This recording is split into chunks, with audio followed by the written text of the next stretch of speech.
In the span of 14 years, 1906 to 1920, a tightly knit cluster of organizations, American Jewish Committee, NAACP, heavily Jewish co-founded and funded, Anti-Defamation League, American Jewish Congress, and American Civil Liberties Union, emerged from New York and Chicago and seized lasting control over the definition, expansion, and enforcement of discrimination in American law.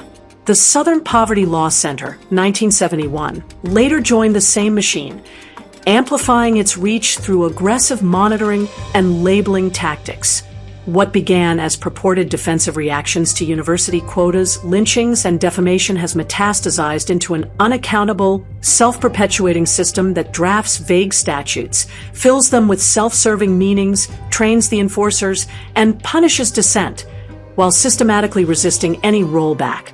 This network, leveraging disproportionate influence despite representing a demographic sliver of the population, has engineered a legal regime where civil rights protections serve as perpetual engines of expansion, turning shields into offensive weapons that stifle opposition and entrench power. The playbook is brutally efficient and has never fundamentally changed, rooted in early 20th century strategies that exploited legislative ambiguities to embed long-term control. First, draft deliberately broad, emotionally irresistible laws, end hate, stop discrimination, protect vulnerable students, often cloaked in universal appeals to justice, but designed with intentional vagueness to invite later manipulation.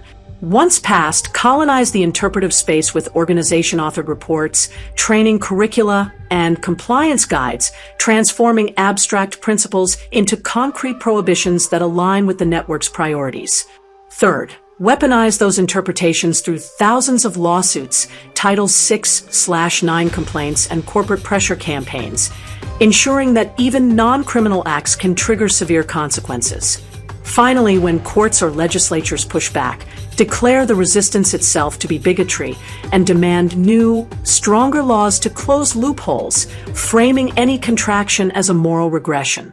This is not partnership with the democratic process.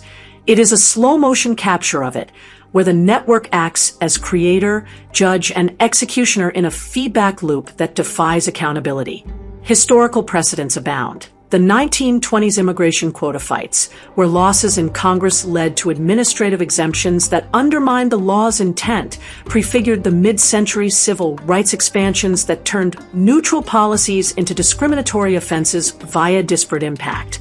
By the 1980s, this evolved into hate crime enhancements requiring biased data collection, supplied by the ADL itself, creating self-justifying cycles of escalation. In the 21st century, this ratchet has accelerated, with tools like the IHRA definition infiltrating campuses and states, turning policy critique into punishable hate. The harm is visible at every layer, eroding foundational rights under the guise of protection. Speech that was perfectly legal in 1990, criticism of Israeli policy, gender-critical views, traditional religious teaching, even historical symbols can now trigger federal investigations, university expulsions, workplace termination, or deplatforming, not because statutes explicitly criminalize it, but because the same narrow network has spent decades shifting the Overton window through its own definitions. For instance, the IHRA document, originally a non-binding guideline, was adopted by Harvard University in January 2025 as the first major campus endorsement of the year, enabling it to serve as a basis for hundreds of investigations into alleged anti-Semitism, often conflating anti-Zionism with hate. Similarly, the SPLC's hate group list, compiled without due process, faced renewed scrutiny in 2025 after the FBI severed ties in October amid conservative pressure over bias designations, yet it continues to influence private sectors, ruining reputations and access to services for groups like the Society for Evidence-Based Gender Medicine, accused of peddling pseudoscience to silence debate.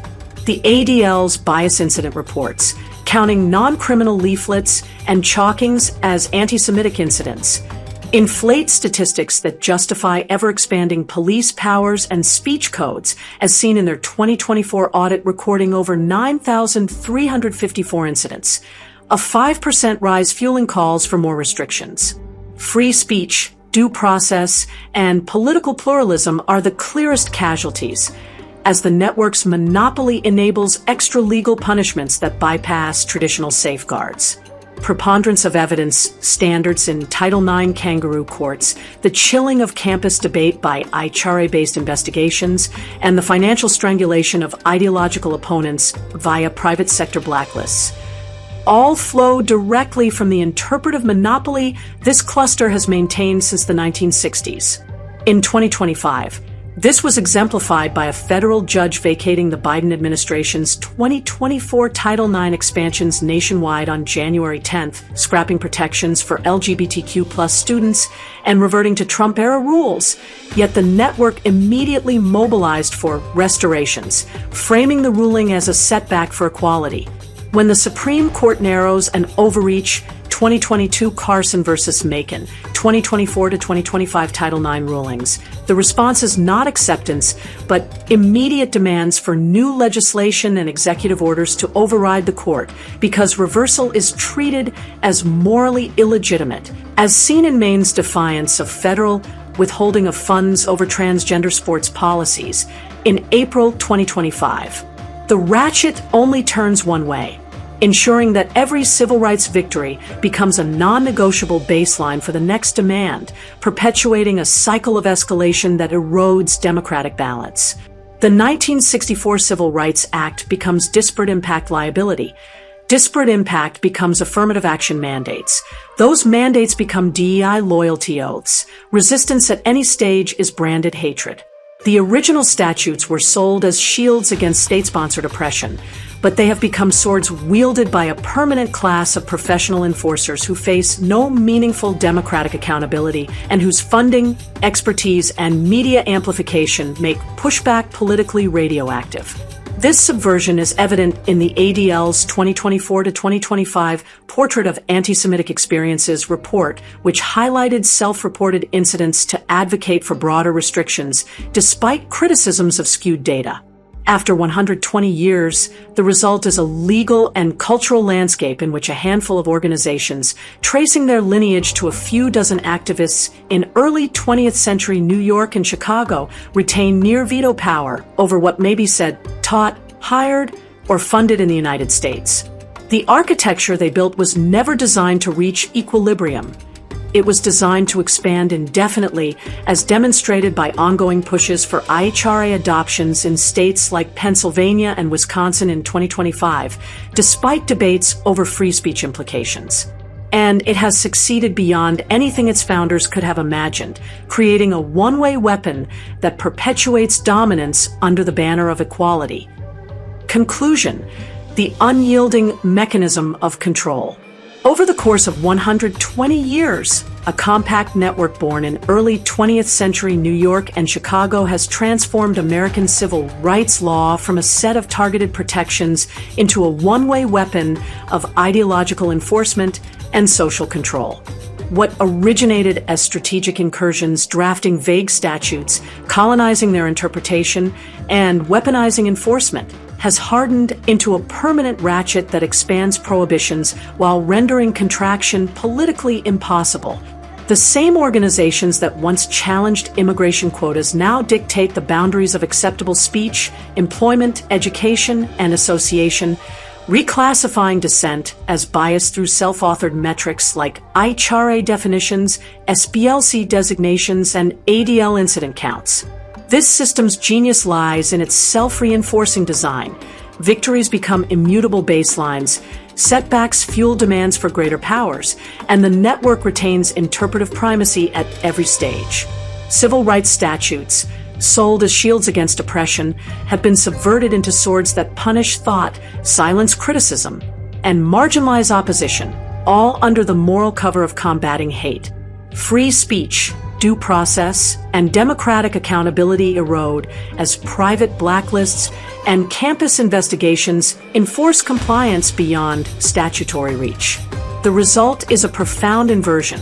A minority advocacy cluster, through relentless generational persistence, has captured the apparatus of discrimination itself, wielding it to entrench dominance over a nation of 330 million. The ratchet was never meant to stop. It was engineered to turn indefinitely, ensuring that each advance tightens the grip while reversal is branded as malice. In 2025, as pushbacks like FBI severances and Title IX rollbacks expose fleeting vulnerabilities, the machine responds with renewed vigor, proving that its true objective was never equilibrium, but perpetual, unaccountable expansion. The weapon is complete, and the hand guiding it remains unchanged.